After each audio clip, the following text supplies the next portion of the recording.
Olá, sejam muito bem-vindos e bem-vindas a mais uma entrevista do Urbanidades. Eu sou João Freitas, o seu anfitrião, e hoje estou na companhia do Bruno Borges. O Bruno tem editado alguns dos nossos episódios e hoje sai das sombras para participar de uma das entrevistas. Seja muito bem-vindo, Bruno. Como vai? Tudo bem, João? Muito obrigado pela introdução. Bruno, aproveita a sua estreia e se apresente também para a nossa audiência. Bom, meu nome é Bruno Vieira Borges, eu sou estudante de História da Universidade de São Paulo e por meio do PUB, que é o Programa Unificado de Bolsas da USP, eu entrei para o Urbandata Brasil, coordenado pela professora Bianca, e trabalho sobretudo com o podcast Urbanidades. Legal, Bruno. Aproveitando que você está aqui, vou te explorar. Fala um pouco da nossa entrevista com o Fábio Malar também. Nós conversamos com o Fábio Malar, que recentemente defendeu a sua tese de doutorado aqui na FEFELESH.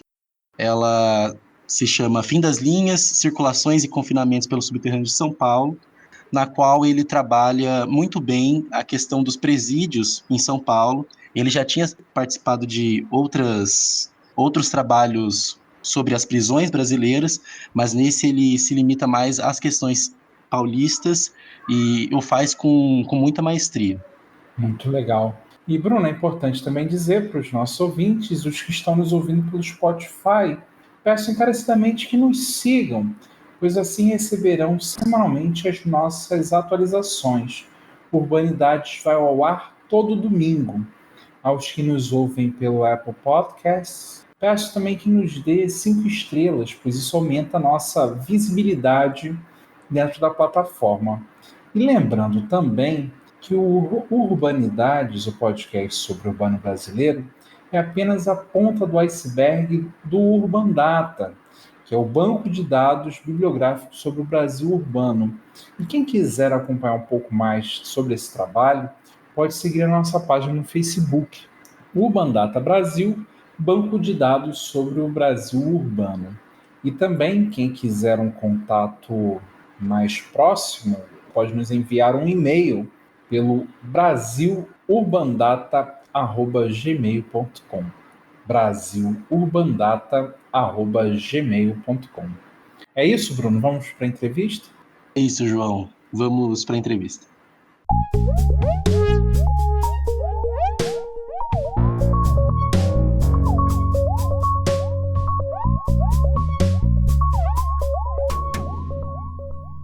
Olá, João Freitas aqui em mais uma entrevista do Urbanidades. Eu estou hoje na companhia do Marcelo Venturini Olá, gente. Olá, ouvintes. Olá a todos. e do Bruno Borges. Tudo bem, Bruno? Tudo bem, João? Olá a todos os ouvintes. Maravilha. E hoje estamos aqui na companhia do pesquisador Fábio Malar para conversarmos sobre sua tese de doutorado recém-defendida, Fim das Linhas, Circulações e Confinamentos pelos Subterrâneos de São Paulo. Seja bem-vindo, Fábio. Muito obrigado, João, Marcelo e Bruno. Eu gostaria primeiramente de agradecer a oportunidade. É um prazer imenso poder compartilhar um pouco de todo esse processo de construção da tese com vocês e com todos os ouvintes. Muito legal, Fábio. A gente inicia a nossa entrevista pedindo para que o nosso entrevistado compartilhe um pouco da sua trajetória. Então, na verdade, eu acho que essa tese ela é fruto de um longo período de pesquisa de campo, que na verdade remete à minha inserção em unidades de internação da Fundação Casa, a antiga FEBEM, quando eu entrei em alguns desses espaços, em algumas das unidades de internação, para ministrar oficinas de fotografia e de comunicação aos adolescentes. Isso data mais ou menos do segundo semestre de 2004, e aí entre 2004 e 2009, eu transitei por uma série de unidades de internação da capital, sobretudo nos grandes complexos. Na época, complexos de Franco da Rocha, Brás, Tatuapé, Vila Maria e Raposo Tavares, que eram os complexos que concentravam, do ponto de vista institucional, com exceção do Brás, as unidades mais problemáticas da instituição. Algumas delas conhecidas entre adolescentes e funcionários como cadeias dominadas, que basicamente eram unidades de internação onde os adolescentes procuravam seguir os princípios e políticas do primeiro comando da capital. Então, na verdade, a minha dissertação de mestrado, que é resultado dessa atuação durante 5 anos dentro das unidades de internação, nela o que me interessava naquele momento era tentar compreender um pouco exatamente essa figuração das unidades dominadas.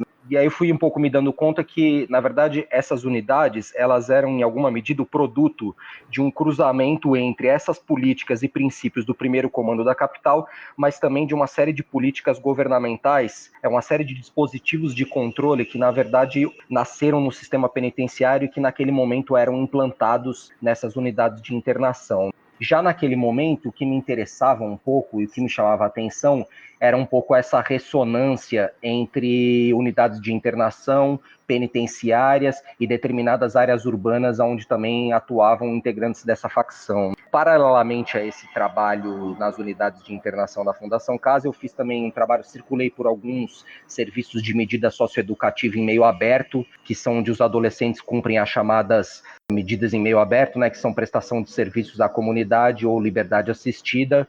Nesse mesmo período, em uma favela da Zona Sul de São Paulo, eu realizei uma pesquisa onde o que interessava era compreender um pouco o modo de atuação dos integrantes do PCC ali na comunidade, mas também a dinâmica do comércio varejista de drogas. E aí, a partir de 2012, já com o mestrado defendido, eu ingressei pela pastoral carcerária, atuando como agente da pastoral carcerária, muito antes de começar a pesquisa de doutorado, em várias unidades de várias unidades prisionais da capital e do interior.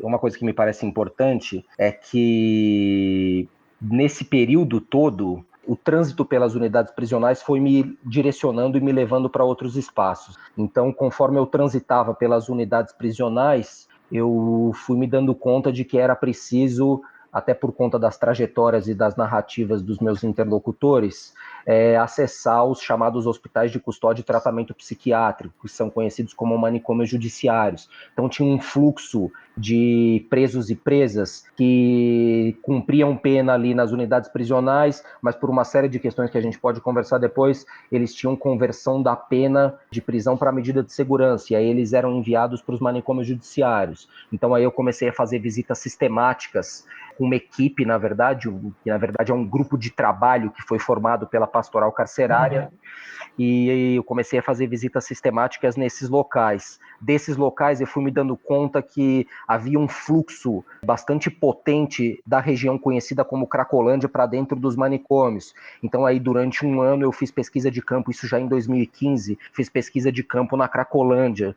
Então, na verdade, uma coisa que é bastante, acho que importante de ressaltar, é como cada um desses lugares foi me mostrando conexões que eu fui perseguindo depois e, portanto, eles foram me levando para outros lugares. E nesse sentido é bastante, me parece importante ressaltar, que se trata muito mais, a minha trajetória de pesquisa se refere muito mais a uma linha de observação, vai transitando e circulando por vários lugares do que muito mais do que um ponto de observação fixo num determinado local, né? Sensacional. Na tese, você bem explica agora nessa sua fala de introdução sobre como o primeiro contato com a instituição casa te leva a outras instituições que teriam missões distintas, mas na realidade você acaba mostrando tem um modus operandi muito parecidos na forma como trata os seus internos, pacientes, presos, seja o nome que for em relação à instituição que a gente estiver tratando. Eu queria que você contasse um pouco a delimitação desse objeto, como que foi essa ampliação que você parte de um início para falar dessas instituições casa, né, a antiga FEBEM, para depois tratar de várias instituições prisionais, hospitais, psiquiátricos e como elas compõem, ou como você bem diz, fazem parte de um mesmo contínuo. Então, ali já no mestrado eu terminava com uma questão que era a questão que naquele momento me interessava bastante. Ali eu já apontava uma certa conexão, uma certa ressonância entre as unidades de internação para adolescentes, os presídios para adultos e entre determinadas zonas periféricas da cidade de São Paulo.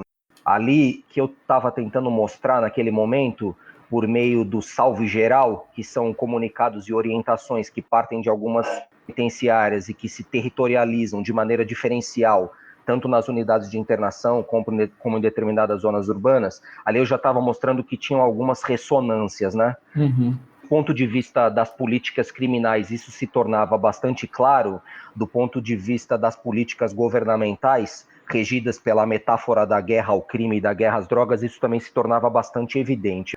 Então, o encarceramento, por exemplo, se a gente for pensar nesse sentido, o encarceramento, em alguma medida, ele compõe uma série de políticas carcerárias e militarizadas que atravessam esses espaços, assim como as políticas governamentais também atravessam. Então, na verdade, naquele momento já emergia, e é lógico que falando agora, mas naquela época fica mais claro, mas naquela época isso ainda era bastante refletido, né?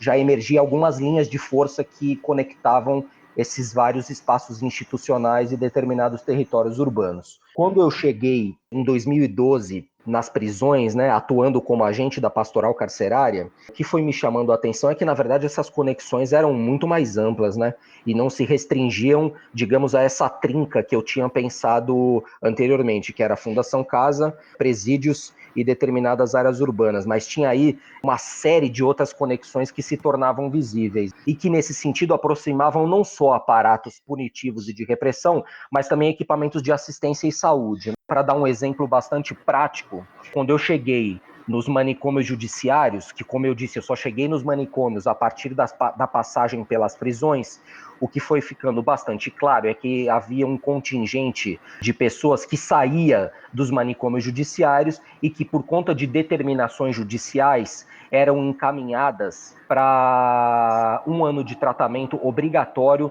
nos chamados Centros de Atenção Psicossocial, os CAPs. Uhum. E aí eu fui me dando conta de como que os CAPs, por exemplo, estavam operando como uma espécie de regime aberto dos manicômios, o que soa bastante... É bastante curioso, né? Pensar que os CAPs são equipamentos que surgiram no bojo das lutas antimanicomiais, bastante relacionados ao processo de desinstitucionalização e de fechamento de hospitais psiquiátricos, e ver que hoje em dia eles operam como extensões dos manicômios judiciários, na verdade, por conta dessas determinações judiciais. Então, todo o processo ele é um pouco relacionado a esse movimento, né, de perseguir algumas pistas que foram me levando para outros locais, e a chegada nesses locais me fornecem outras pistas que vão me direcionando para outros espaços. Se eu tivesse optado por seguir em frente, seguir percorrendo essas conexões, da Cracolândia, por exemplo, que foi o último local onde eu realizei a pesquisa de campo, emergiam várias linhas que me levariam, por exemplo, às comunidades terapêuticas, aos albergues e a uma miríade de outros tantos aparatos de assistência social e saúde. Comunidade terapêutica, você entende essas iniciativas um tanto polêmicas que envolvem muito as igrejas neopentecostais e internação compulsiva? Seriam essas comunidades às quais você se refere? Sim, salvo engano, inclusive grande parte dessas comunidades hoje em dia são administradas pelas igrejas neopentecostais mesmo, né? Sim, é um pouco a esses lugares que eu estou me referindo, sim. Fábio, você, como já adiantou antes, teve e ainda tem um papel muito ativo na pastoral carcerária, que é uma entidade que faz mediações religiosas e políticas, né, especialmente nos presídios marcados pela superlotação. Então, eu gostaria que você falasse um pouco sobre essa instituição, tentando apresentar as atividades que são realizadas lá e como elas podem transformar os presos e, consequentemente, todo o tecido social urbano, né? Então, essa é uma questão que ela se desdobra em várias outras. Para falar especificamente sobre as funções que eu desempenhava na pastoral carcerária, eu acho que a pastoral carcerária é reconhecidamente uma instituição que atua dentro do sistema prisional há tempos, que tem uma função, digamos, de uma função religiosa, né? Uma função de assistência em relação aos presos e presas também, e uma função de luta social e política contra as prisões. Não à toa, talvez o que mais expressa a atuação da pastoral carcerária é um mundo sem prisões, né? Talvez seja a principal bandeira da pastoral carcerária. Então, acho que as atividades desenvolvidas lá dentro são inúmeras, mas cada pessoa que entra, em alguma medida, também pode imprimir a sua marca na sua atuação ali dentro. Então, tem uma série de atividades comuns que eu desempenhava como vários outros agentes da pastoral carcerária. Por exemplo, na equipe que eu atuei durante muito tempo, que é uma equipe que trabalha nos presídios relacionados ao município de Franco da Rocha, uma das atividades que a gente mais desenvolvia era a consulta de processos judiciais, impressão dos extratos, entrega para os presos e presas, enfim, um pouco, digamos, esse trabalho jurídico em relação à situação processual daqueles que estão confinados dentro dos presídios. Uma coisa bastante interessante é que durante algum tempo eu também ministrei algumas atividades, sobretudo no Centro de Detenção Provisória Feminino de Franco da Rocha. Em alguma medida é curioso, porque eu atualizava nesse sentido algumas ações que eu tinha feito na Fundação Casa. Então, sobretudo nessa unidade, eu também ministrei alguns cursos, e aí eram cursos de escrita de textos, mas também algumas aulas relacionadas a debate de documentários nacionais, e um trabalho muito relacionado a essa discussão sobre os processos judiciais também, tendo em vista, na verdade, a situação processual dos próprios participantes da oficina.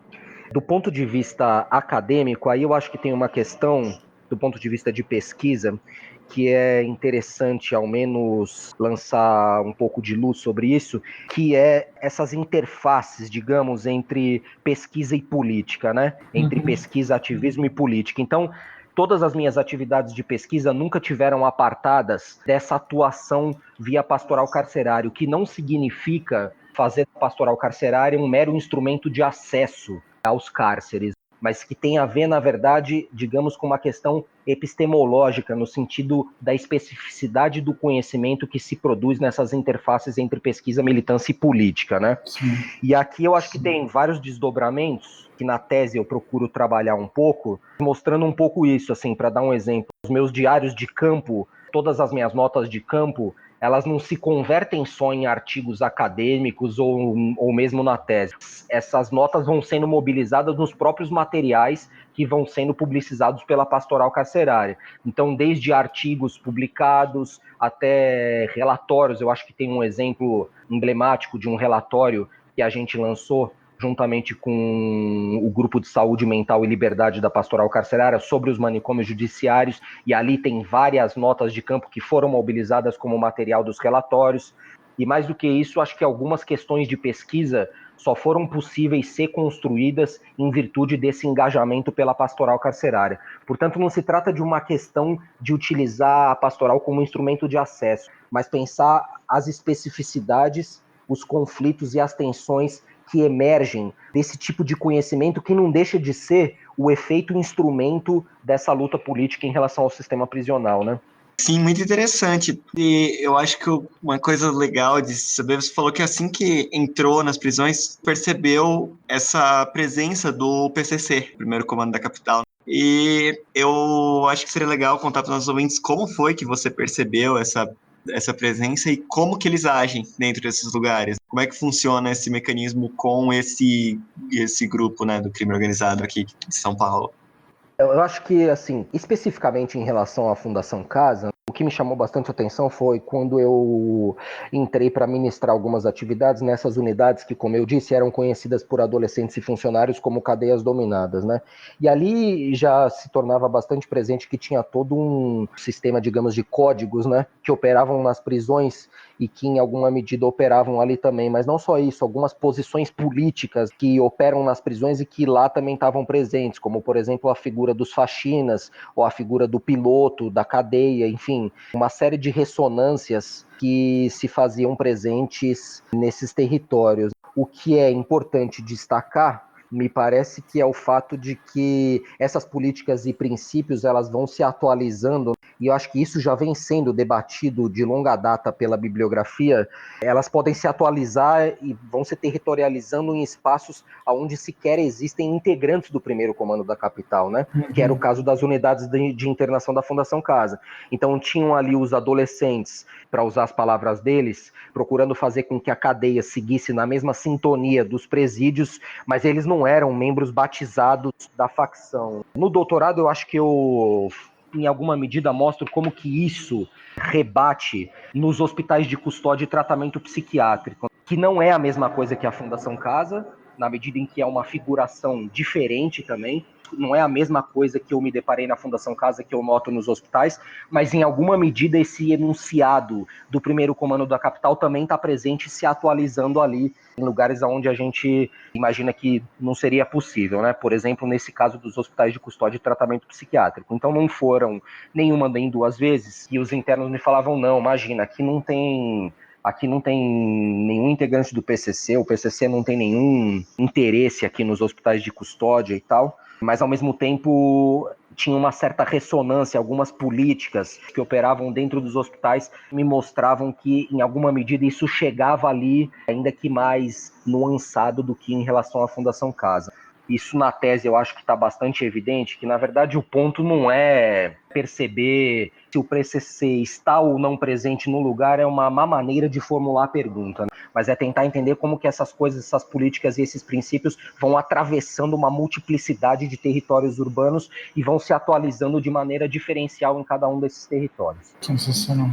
Então, Fábio, nós, no começo do Urbanidades, nós fizemos uma entrevista com o professor Gabriel Feltran, né, que ele trabalha com o PCC, e ele explicou um pouco essa questão de um modo de agir, uma moralidade própria desses grupos, como que isso acabou penetrando dentro de basicamente toda essa rede do crime em São Paulo, que ele não funciona na lógica da dominação de um lugar pela força, né? Que eles têm uma forma de agir, uma moralidade diferente. Eu recomendo aos ouvintes que tiverem mais interesse para buscarem nosso primeiro episódio, que lá tem mais algumas informações.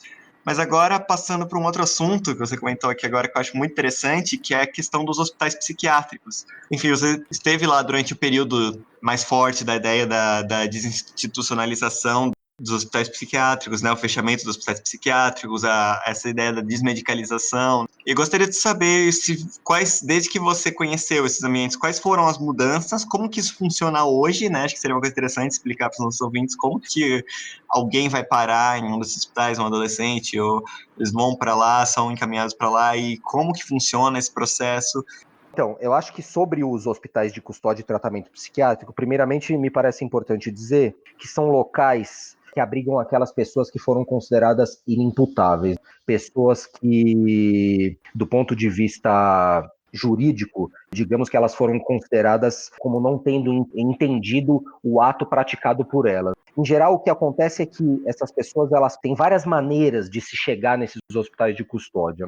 Pode ser, por exemplo, via conversão da pena de prisão comum em medida de segurança, ou seja, a pessoa já está cumprindo uma pena de prisão comum e, em determinado momento, por conta, sobretudo, de alguns surtos dentro das prisões, tal, o que acontece é que ocorre essa conversão da pena para medida de segurança e aí o sujeito é transferido para os hospitais de custódia. Outra possibilidade é que essa pessoa, e aí eu estou falando no decorrer do processo mesmo, quando ela ainda não foi condenada, que ocorra o chamado incidente de insanidade mental, e aí essa pessoa passa por uma perícia psiquiátrica e ela já vai direto ser encaminhada para os hospitais de custódia. De maneira bastante prática, eu diria que esses hospitais eles devem ser pensados sempre em correlação, portanto, com as prisões. Primeiro porque eles são submetidos à Secretaria de Administração Penitenciária. E aí eu acho que existe uma conjunção que é bastante interessante de notar, que é um pouco essa chave do jurídico penal com a chave do psiquiátrico. Eles estão exatamente nessa, digamos, nessa encruzilhada, né, entre o jurídico penal e o psiquiátrico. Agora, o que me parece importante destacar em relação a esses hospitais é que, e eu procurei trabalhar isso na tese, E aí eu estou me referindo a essa articulação prisão-manicômio, né? Porque esses hospitais são popularmente chamados de manicômios judiciários. Na tese, o que eu procurei mostrar, que me parece que é a questão central, é o seguinte: por um lado, nos últimos anos, a gente nota um processo de psiquiatrização da prisão, simbolizado, por exemplo, pela emergência de alas psiquiátricas dentro de prisões comuns. Por outro lado, a gente nota um processo bastante evidente de carceralização desses hospitais de custódia. Ou seja, cada vez mais esses hospitais vêm sendo pintados com tons carcerários. Então, novos procedimentos de segurança, novos mecanismos de segurança que vão sendo implantados nesses locais, toda uma mudança na população desses espaços institucionais. Então, é bastante frequente os funcionários, inclusive, falarem que hoje em dia a gente não tem mais, dentro desses hospitais, os pacientes clássicos, como, por exemplo, os esquizofrênicos. O que a gente tem é uma leva de usuários e usuárias de crack com longa trajetória prisional. Então, tem uma série de fatores que vão apontando um pouco para esse duplo processo. Por um lado, e eu acho que a emergência de alas psiquiátricas nas prisões vai mostrando isso, né? Você tem um processo de carcerização e no limite de manicomialização de alguns espaços carcerários, mas, por outro lado, isso deve ser pensado também com esse processo que eu estou chamando de um processo de carceralização dos manicômios, onde a face carcerária desses hospitais, que sempre foram meio prisão, meio hospital, parece vem sendo cada vez mais atualizada ao longo dos últimos anos. Maravilhoso. Fábio, algo bastante forte na sua tese é como você busca criar imagens para o seu leitor e, de certa forma, passar um pouco das suas sensações ao longo dessa pesquisa. Nesse sentido, o seu texto é quase que transparente, deixando o leitor ver para além dele. E o seu primeiro capítulo você narra a questão do cheiro, e é algo extremamente difícil de ser registrado, de ser descrito, e você fala dele como se fosse um elemento determinante dessa pesquisa.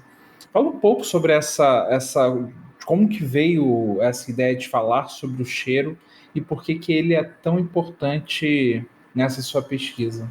Então, a discussão sobre o cheiro, na verdade, quando eu fui me dando conta de que havia, digamos, vários traços que conectavam não só espaços institucionais, mas também esses espaços institucionais com determinadas áreas urbanas, como, por exemplo, a região chamada de Cracolândia, o que eu fui me dando conta era que não eram só as políticas criminais e as políticas governamentais que atravessavam esses espaços. Também não eram só as mesmas pessoas que transitavam por esses lugares, mas havia ali essa presença marcante do cheiro que me chamava muita atenção. Então, quando eu visitava os hospitais de custódia, eu sentia o mesmo cheiro, que na verdade era o cheiro que circulava pelas unidades de internação da Fundação Casa, que era o mesmo cheiro que estava presente nas unidades prisionais para a população adulta, que era o mesmo cheiro que em alguma medida estava lá nos hotéis da região da Cracolândia. Então fui me dando conta de que se as políticas criminais, se as políticas governamentais, se determinadas linhas de vida atravessavam esses múltiplos territórios, o cheiro também poderia ser pensado como um traço transversal que me mostrava essa ressonância entre vários desses lugares. Portanto, o cheiro, digamos, é mais um componente transversal que atravessa esses vários lugares. E aí eu fui tentar fazer uma reflexão sobre isso, né? Tentar problematizar um pouco essa questão. E, na verdade, o caminho que eu adotei para fazer isso, eu acho que tem vários caminhos possíveis. Na tese, eu levanto alguns deles, faço uma discussão, inclusive, com toda uma bibliografia, né, sobre isso. Mas o que me interessava era desmontar um pouco essa ideia do cheiro como uniformidade, né? Portanto, todo o exercício que eu tentei fazer na verdade, como que o cheiro deve ser pensado como uma malha de relações. E aí o cheiro não é uma coisa uniforme, mas pelo contrário, ele é o produto exatamente da situação desses espaços de confinamento. Então, ele é o produto da falta de água, da fumaça de cigarro, do cheiro de crack, ele é o produto também dos espancamentos, das torturas, dos mofos, dos bolores espalhados pelas paredes, dos produtos de limpeza, que alguns adolescentes chamavam de badarosca devido à má qualidade desses produtos. Portanto, é tentar, digamos, descortinar entre uma série de vários outros elementos, líquidos, gasosos, sólidos, que eu tentei trabalhar na tese. Portanto, toda a ideia é um pouco tentar descortinar esse véu que parece transformar o cheiro em algo uniforme, para tentar mostrar como que, na verdade, ele é uma malha de relações. E é exatamente essas relações que estão repostas um pouco nesses espaços. Então, a ideia do cheiro, o cheiro para mim foi bastante importante por isso, porque ele, na verdade, ele é mais um fio transversal que aponta para essa ressonância entre esses vários espaços institucionais e diferentes territórios urbanos. Sensacional. Só uma pergunta, e isso eu fiquei em dúvida enquanto lia mesmo. É porque funcionaria das duas formas. Funcionaria se fosse metaforicamente e funcionaria se fosse objetivamente. E aí eu queria saber se quando você fala que tem o mesmo cheiro, é uma metáfora ou você está trazendo uma constatação objetiva de que de fato é o mesmo cheiro? Uhum.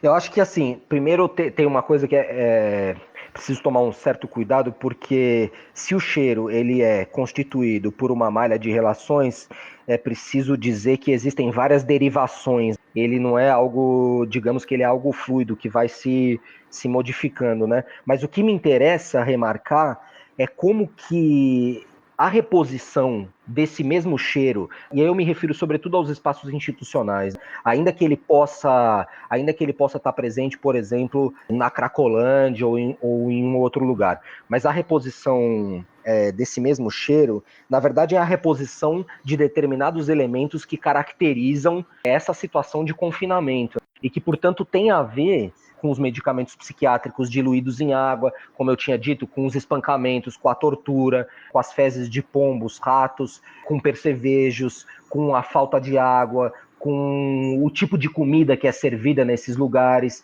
com o fato dos uniformes dos presos serem totalmente surrados e não trocados pelas administrações institucionais. Então, na verdade, o exercício todo é um pouco esse, né? Tentar desmontar essa ideia do cheiro como algo que desmancha no ar, para tentar pensar duas coisas. Primeiro, o cheiro como uma malha de relações, e aí o que vai se repondo nesses espaços institucionais é a malha de relações, mas também um cheiro como algo que crava nos corpos, que permanece nas roupas, que é passível de se deslocar de um lado para o outro através das cartas que são trocadas na cadeia. Então, ao mesmo tempo em que ele é um pouco isso, ele é uma malha de relações e ao mesmo tempo ele vai fluindo por vários cantos do arquipélago e vai se repondo nesses vários lugares, né, nesses vários territórios de maneira diferente, ainda que seja de maneira diferencial. Fábio, na sua tese você busca sustentar os seus argumentos, né, valentes de várias imagens. E no terceiro capítulo, uma coisa que chama bastante atenção é a questão do arquipélago, né, que você mergulha nessas ilhas. E seria muito legal se você passasse por esse capítulo falando sobre essa formulação teórica, né? A formulação do arquipélago em si, ela não é uma formulação minha. Na verdade, ela é uma formulação de um autor que meditou sobre os campos de trabalhos forçados da União Soviética, o Solzhenitsyn, e depois ela foi retomada, essa formulação, no último capítulo do Vigiar e Punir, pelo Michel Foucault, que ele trabalha com essa noção de arquipélago, e ali o que ele está mostrando é que já existe, na verdade, uma relação entre uma série de aparatos punitivos, mas também entre uma série de outros equipamentos que a gente finge crer que eles, por exemplo, deveriam evitar a ida do sujeito pela prisão. Então é o colégio, a prisão, mas é também o hospital psiquiátrico, a cidade operária, enfim, a escola. Então tem ali já, na formulação dele, na verdade a formulação, como eu disse, ele retoma essa formulação do Solzhenitsyn, ali tem uma questão que me interessava bastante, que era a discussão que ele faz acerca do fato de que existe uma dispersão e o encobrimento do tecido social por um mesmo tipo de poder. Em relação ao que ele está discutindo, no caso, é o poder disciplinar, onde ele vai mostrando um pouco essas correlações entre esses vários aparatos. No caso específico, o que eu procurei fazer é tomar como atalho essa discussão dele, do Solzhenitsyn, e tentar, em alguma medida, pensar o arquipélago nos tempos que correm, aonde não se trata mais digamos que não é a mesma lógica de funcionamento do arquipélago carcerário tal como foi descrito pelo Foucault naquele momento. Então eu procurei fazer um deslocamento em relação às reflexões que ele tinha feito naquele momento. Mas em termos bastante práticos, a metáfora ou a imagem do arquipélago é exatamente por causa disso, porque ela mostra essas múltiplas conexões entre espaços que, a princípio, se crê que eles são disparatados, mas não são, porque estão todos conectados, e, ao mesmo tempo, a dispersão um pouco disso que ele chama de poder disciplinar. No caso específico, como eu disse, eu tentei atualizar um pouco isso, e aí, a partir das próprias análises do Foucault, quando ele faz toda uma discussão sobre a gestão governamental, tentando mostrar que, na verdade, não se trata mais de pensar, não é mais o problema da acumulação dos homens, da acumulação da força de trabalho, da acumulação do tempo, tal como ele tinha pensado na sociedade disciplinar, mas o ponto que me parece hoje em dia central é como que o desafio central posto às instituições que conformam esse arquipélago sobre o qual eu me debruço é justamente a gestão da dispersão, né? Em tempos de precarização não só do trabalho, mas de todas as esferas da vida, de empreendedorismo, da autossuficiência como uma ideia moral, de política de guerra às drogas e guerra ao crime, o desafio posto às instituições que conformam o arquipélago é exatamente o desafio da gestão de populações, da gestão de determinadas populações de determinados territórios urbanos. E aí, determinadas populações e territórios, eu estou me referindo a territórios negros, pobres e periféricos. Então, um pouco o movimento que eu fiz era um pouco esse, né? Me apropriar dessa imagem do arquipélago, que me parece bastante potente, e tentar, num segundo momento, fazer uma atualização dessa imagem para os tempos que correm. Tentar pensar, afinal de contas, qual é a especificidade do arquipélago nos dias de hoje, né? Como é que opera essa malha que articula punição, repressão e controle por um lado e saúde, assistência e cuidado por outro. Fábio, aproveitando essa imagem do arquipélago da qual você se apropria, algo bastante comum é que você fala sobre como os seus entrevistados, os personagens da sua pesquisa, transitam por esse arquipélago, tendo passado por várias dessas ilhas e não suficientemente satisfeito em falar dessa dimensão mais superficial do que está, de fato, na superfície. Você se propõe a um mergulho no subterrâneo dessas ilhas, sobretudo as prisões e os manicômios. Fala um pouco sobre essa dificuldade do indivíduo sair após entrar numa fundação casa, após entrar no manicômio, de como que ele transita por esses outros espaços e quais são os elementos que o constrangem a permanecer transitando por esses arquipélagos, por essas ilhas, perdão. Acho que tem uma questão aí, João, que você levanta, que é da maior importância, que dá para ser pensada em vários tempos. Primeiro, eu acho que tem uma discussão no campo dos estudos prisionais, que é uma discussão bastante importante e que vem sendo feita já há algum tempo, que é a discussão referente à porosidade da prisão, né, dos muros prisionais. Em linhas muito gerais, e aqui eu estou sendo bastante sucinto, vários trabalhos já mostraram como que a discussão aí é um pouco com o conceito de instituição total do Irving Goffman. Quer dizer, são uma série de análises que mostram que a prisão não está desconectada do fora, e aí existem várias maneiras de prospectar esse elo entre o dentro e o fora. Seja os efeitos que as famílias dos presos e presas sofrem em relação ao cárcere, seja se a gente analisasse, por exemplo, a questão desses coletivos criminais que nascem dentro das prisões e se disseminam pelo tecido social e urbano, seja porque determinados bairros periféricos são capturados pela prisão e aí, em alguma medida, a prisão incorpora esses bairros, mas os bairros também incorporam a prisão exatamente porque a experiência carcerária passa a ser disseminada por esses bairros. E aí eu acho que tem um trabalho clássico nesse sentido, que é o trabalho da professora Manuela Cunha de Portugal, seja por uma série de vasos comunicantes, que são, para usar aqui os termos do trabalho do Rafael Godoy, que são cartas, assistência religiosa, assistência jurídica, que são um pouco esses milhares de fios que conectam o dentro e o fora. Então acho que tem toda uma discussão que vem sendo feita, e muito bem feita, aliás, sobre essas conexões entre o dentro e o fora. A imagem do arquipélago, o que ela me propiciava era, em alguma medida, complexificar, digamos, essa discussão. No seguinte sentido: primeiro, porque todos esses trabalhos, e que, como eu disse, são ótimos trabalhos, eles, na leitura que eu faço, eles estão bastante, digamos, bastante conectados com essa relação entre prisão e bairros periféricos, prisão e bairros populares, prisão e guetos, se fosse para mobilizar aqui os trabalhos do Loic Vacan.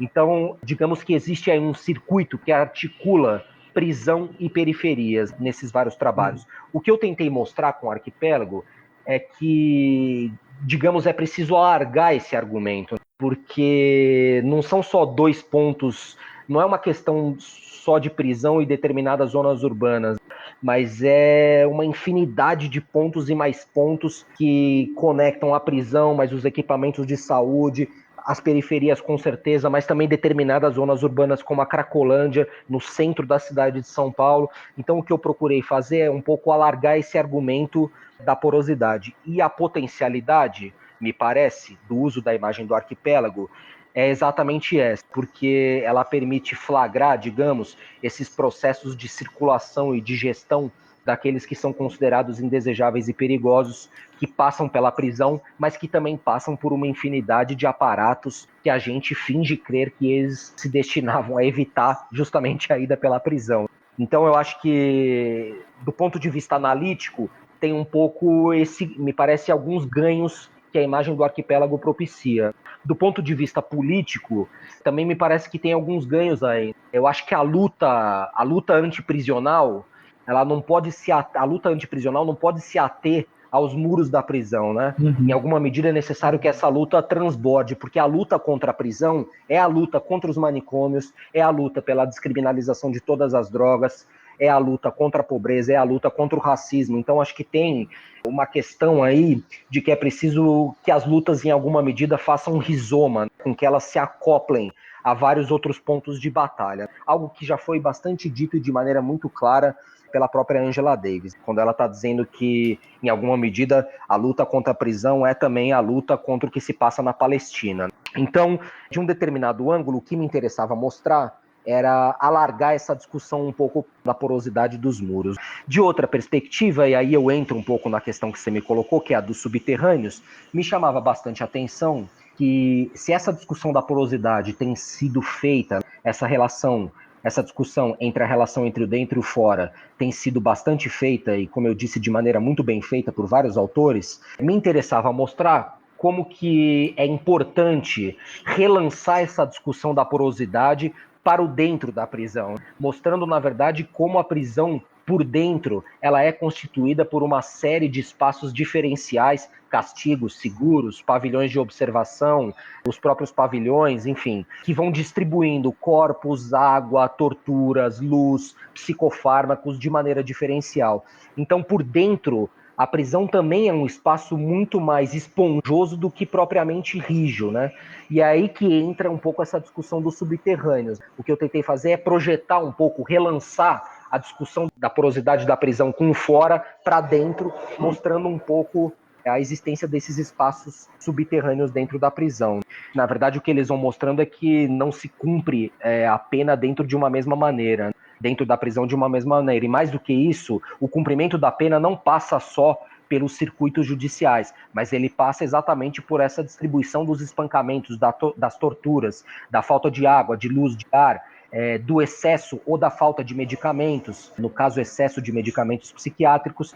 E aí, nas minhas visitas por várias unidades prisionais, portanto, eu fui me deparando com esses espaços que eu chamo de subterrâneos, que são os espaços que sequer figuram nas classificações institucionais. Então, para dar um exemplo, existe um setor dentro das prisões que se chama o castigo, que são onde os presos e presas cumprem as sanções disciplinares. Por exemplo, se o sujeito é pego com algum celular, ele vai para esse setor e cumpre 30 dias de sanção disciplinar, em geral, que é um corredor, basicamente, com cerca de 10 a 12 celas, onde as pessoas têm um buraco no chão que simula um vaso sanitário, uma torneira que simula um chuveiro, enfim. São condições bastante torturantes de castigo, né? Muito mais do que nos pavilhões nesse sentido. E aí eu fui me deparando com alguns lugares, por exemplo, na penitenciária masculina de Lucélia, certa vez a gente visitou o castigo e havia o corredor do castigo, mas tinha uma chapa de aço próxima a esse corredor e atrás dessa chapa tinha um outro corredor formando um T com o primeiro, onde tinham ali mais ou menos 4 ou 5 celas, aonde estavam sujeitos em condição ainda mais degradante do que aqueles que já estavam no castigo. Então era uma espécie de castigo do castigo. E aí o que foi me interessando é um pouco fazer esse tipo de discussão, assim, como na verdade o castigo dentro desses espaços é multiplicável ao infinito. Você sempre pode achar um buraco ainda mais lúgubre, com um regime de terror, digamos, muito mais excessivo do que o buraco anterior. Então, o que eu fui mostrando é um pouco esses lugares que operam por uma espécie de excesso e supressão. De um lado, mais torturas, mais espancamentos, mais sofrimento, mais dor, e por outro lado, menos água, menos luz do que, por exemplo, os pavilhões. E então é um pouco por aí, assim, a história dos subterrâneos, ela foi surgindo um pouco nessas andanças onde eu fui me deparando com esses buracos dentro de buracos que já são as prisões, na verdade, né? Sim, Fábio, você já começou a fazer um pouco isso agora, com esse seu exemplo, mas sua etnografia realmente é muito rica e você tem uma experiência muito longa, né, nesse trabalho de pesquisa. Então, acho que seria legal para a gente, enfim, transformar isso em algo mais palpável, dar um aspecto mais, enfim, mais humano para tudo isso, né, tanto para as pessoas que são pesquisadas quanto para o próprio pesquisador. Talvez seria legal se você pudesse contar com mais umas histórias ilustrativas da sua etnografia, tanto para a tese de doutorado quanto outras que você achar interessante contar aqui para ilustrar seus pontos, né? Eu acho que talvez seria legal enfim, essa sua experiência. Aí você já começou agora e se pudesse contar mais algumas, compartilhar com a gente mais algumas experiências, seria algo interessante. Uhum. Eu acho que tem duas questões que são bastante importantes na tese. Em primeiro lugar, eu acho que essa história dos subterrâneos ela é bastante elucidativa da mecânica de funcionamento do castigo mesmo, né? Na medida em que o castigo pode ser multiplicável ao infinito, como eu estava dizendo. Sempre é possível achar dentro de uma prisão um buraco qualquer escondido atrás de um pavilhão ou de uma porta de aço ou de onde quer que seja, aonde na verdade ele acentua o castigo que já é produzido nas prisões. Para além disso, eu acho que o que esses lugares mostram, e vários desses lugares são lugares que permanecem escondidos dentro das instituições prisionais, ou que seja nos hospitais de custódia e tratamento psiquiátrico, o que eles vão mostrando é como que o segredo é uma das armas do exercício do poder político. Essa faceta do segredo do Estado, dos segredos do Estado, me parece bastante importante de realçar também. Daí a importância de, em alguma medida, ventilar o que acontece dentro desses espaços, que são espaços que operam como verdadeiras caixas pretas. Então eu acho que essa questão desses espaços foram espaços que me marcaram bastante, por vários motivos, por tudo isso que eu já falei, mas sobretudo porque eles submetem homens e mulheres a tamanha degradação, onde o que vai emergindo ali é um pouco uma zona de sombra entre a vida e a morte, né? Então não foram poucas as vezes que eu me deparei nesses subterrâneos com sujeitos que, por exemplo, não conseguiam falar ou que estavam completamente atordoados pelo efeito das substâncias psiquiátricas, sujeitos que tinham o olhar vitrificado, paralisado também em decorrência dessas substâncias. Então acho que o que esses lugares eles vão mostrando é um pouco a conformação desses sujeitos que emergem como se fossem espécies de mortos-vivos. É um pouco essa zona de sombra que esses lugares mostram, evidenciam, é um pouco essa zona de sombra entre a vida e a morte, onde é possível ir morrendo aos poucos. E aí, me parece que é bastante importante notar que, em geral, quando a gente fala sobre morte nas prisões, a gente fica bastante preso em relação a quando acontecem alguns massacres dentro das unidades prisionais. Por exemplo, os que aconteceram, sobretudo na região norte e nordeste, no início de 2017. De maneira nenhuma eu estou dizendo que não seja importante falar sobre isso, mas o que eu estou querendo dizer é que existe um massacre mais lento, moroso e gradual que vai se dando dia após dia, que é preciso atentar para esse tipo de massacre também. Então, por exemplo, só para citar alguns números, em São Paulo, em 2014, o sistema prisional contabilizou 482 óbitos, sendo que 450 dessas mortes foram classificadas pela Secretaria de Administração Penitenciária como mortes naturais. E aí eu pergunto, em um cenário de superlotação, racionamento de água, espancamentos e torturas de toda a ordem, indefinição processual, com presos esperando até 3 anos sem sequer um único julgamento, com falta de medicamentos, por um lado, mas por outro lado, excesso de medicamentos psiquiátricos, que inclusive operam como instrumentos de tortura dentro desses lugares, o que significa uma morte natural, né? Então, acho que a importância de meditar sobre esses lugares é porque eles vão mostrando a existência do que eu chamei na tese, ainda de modo um tanto quanto preliminar, de uma política do definhamento, aonde é possível fazer ir morrendo aos poucos, dia após dia, segundo após segundo. Acho que a perversidade ou digamos, o traço de terror desses espaços subterrâneos é um pouco isso. Eles são o exemplo paradigmático disso que eu estou chamando de uma política de definhamento, onde a imagem que mais ilustra essa política é exatamente o ato de ficar babando. Não foram poucas as vezes que eu encontrei homens e mulheres literalmente babando nesses espaços. Sendo que essa categoria, inclusive, de fazer babar, é uma imagem bastante mobilizada pelos próprios internos e internas. Certa vez, uma interna do Hospital de Custódia e Psiquiátrico de Franco da Rocha 1, o HCTP-1, me disse exatamente isso. Ah, senhor, eu fizeram babar 2 vezes. Fulana de tal fizeram babar tantas vezes. Então, acho que essa imagem é bastante ilustrativa dessa política do definhamento.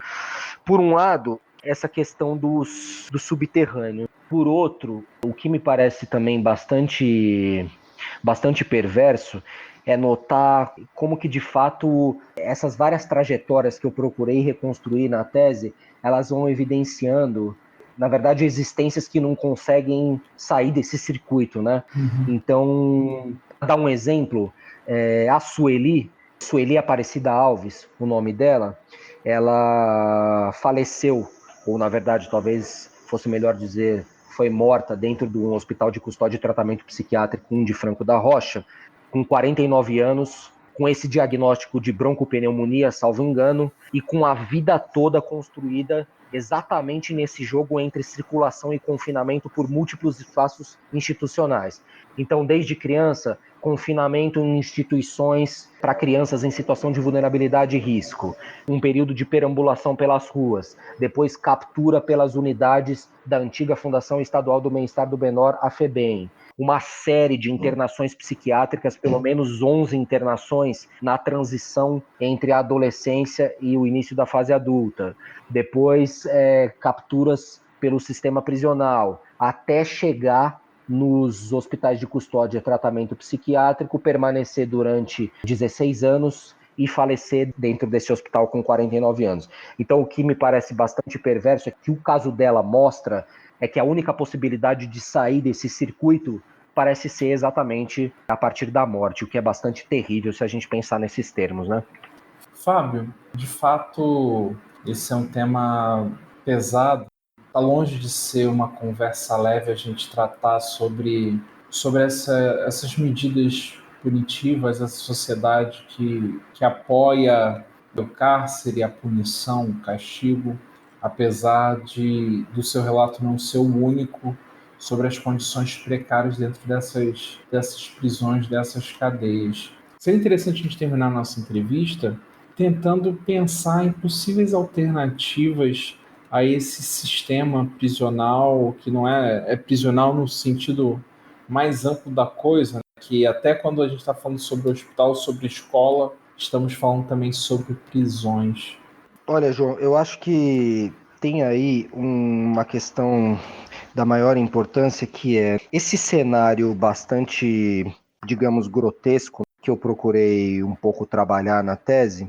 Ele não existe nenhuma tentativa, para ser mais claro, a construção desse tipo de cenas, enfim, a construção dessas cenas é uma tentativa de arremessar exatamente o leitor aos mesmos locais aos que eu tive acesso, o que não remete a uma mera questão de sensibilidade, mas justamente a um certo desejo de fortalecer esses sentimentos de rejeição e a repulsa ao abominável, fazendo dessa espécie de intolerância uma espécie de intolerância ativa, que não produz imobilismo, mas que, pelo contrário, visa exatamente suscitar essa ânsia de luta e essa ânsia pelo combate. Eu acho que existem algumas questões que são importantes, de fato, da gente pensar em relação a isso, que nada tem a ver com uma suposta solução para esse tipo de problema. Eu sempre fico um pouco reticente quando alguém me pergunta qual seria, então, as soluções para esse tipo de sistema prisional ou para essa matança generalizada por parte das polícias. Como é que a gente resolve esse problema, né? Eu acho que são problemas bastante complexos para uma ou duas medidas resolverem isso, mas eu acho que efetivamente abordar a questão do sistema penitenciário, dessa matança toda policial, eu acho que passa por alguns questionamentos que são questionamentos que devem ser levados cada vez mais a sério. Um primeiro questionamento que é um questionamento referente à própria razão de existir prisões, manicômios, por exemplo. Só para ficar aqui nos espaços que eu trabalhei na tese mais detidamente. É preciso questionar a existência desses lugares e parar de propor reformas para algo que vem sido reformado desde o seu próprio nascimento. Como já foi trabalhado, dito e repetido pelo próprio Foucault, na verdade a prisão já nasce em reforma. Não existe um momento histórico em que ela não esteve em reforma. Portanto, eu acho que é preciso mudar de registro, questionar a própria razão de existir do aparato prisional. Muitas pessoas, nesse sentido, quando a gente entra para esse tipo de discussão, diz, mas isso é uma questão utópica, né? O abolicionismo, abolir as prisões é uma questão utópica. Bom, eu responderia que se a questão da abolição das prisões é utópica, tão utópica ou mais utópica quanto é imaginar que a prisão pode ser reformada, né? Sim. Porque a prisão vem sendo reformada desde o seu nascimento e ela continua sendo um lugar regido e orientado para a morte. Então me parece que a questão, esse argumento de ser utópico ou não é um argumento falho. Por outro lado, e aí eu estou me referindo especificamente sobre o sistema prisional, eu acho que é preciso alargar um pouco essa discussão e pensar que não é possível modificar as coisas tais como elas operam no presente momento se a gente não pensar seriamente na descriminalização de todas as drogas, e aí eu sublinho o todas, porque eu estou me referindo de fato a todas as drogas, se a gente não pensar na possibilidade de extinguir uma polícia militarizada, esse aparato policial militarizado, porque afinal de contas, qual é o sentido de ter hoje em dia uma polícia militar? Então acho que é preciso começar a pensar nesse sentido. E aqui eu deixo claro, não se trata de reformar a polícia. Não me parece que o problema da polícia militar é uma capacitação em curso de direitos humanos, mas eu acho que a gente tem que, de fato, repensar a própria estrutura, a própria existência desse aparato militarizado que está totalmente relacionado não só ao encarceramento, mas também à matança desenfreada que se passa pelas ruas da cidade. Então acho que tem um conjunto de questões que, em alguma medida, me parece que elas dão um outro quadro de referências. E aí, só para retomar e finalizar já, quando as pessoas se referem ao fato de que o abolicionismo seria ou é algo utópico, e eu respondo dessa maneira, de que, bom, a reforma das prisões é tão utópico ou mais utópico quanto isso, não significa dizer que a partir de amanhã a gente vai abolir todas as prisões. Mas a questão importante e estratégica nesse sentido é o ângulo de luta que essa proposta propicia, né?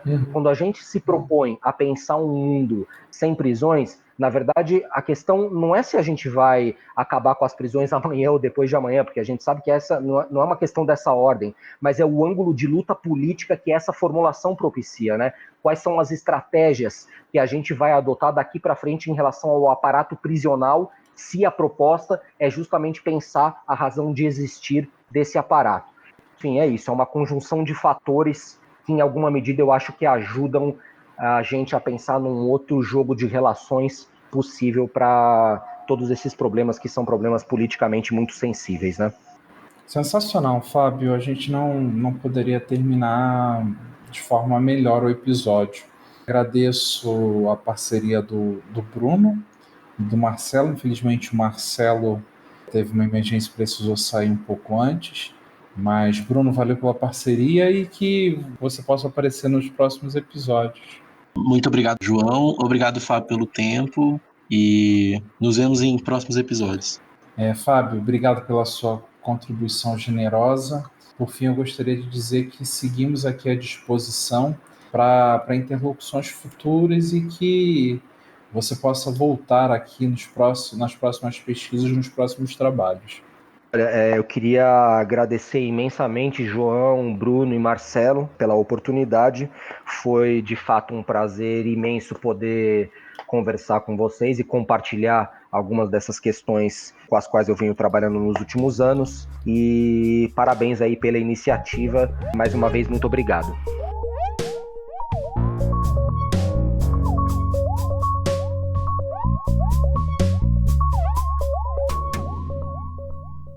O Urbanidades é produzido pelo Urban Data Brasil, banco de dados bibliográfico sobre o Brasil urbano. O Urban Data está vinculado ao Centro de Estudos da Metrópole e está sediado no Departamento de Sociologia da Universidade de São Paulo. O Urbanidades é feito por bolsistas e associados sob coordenação da professora Bianca Freire Medeiros. Visite nossa página no Facebook.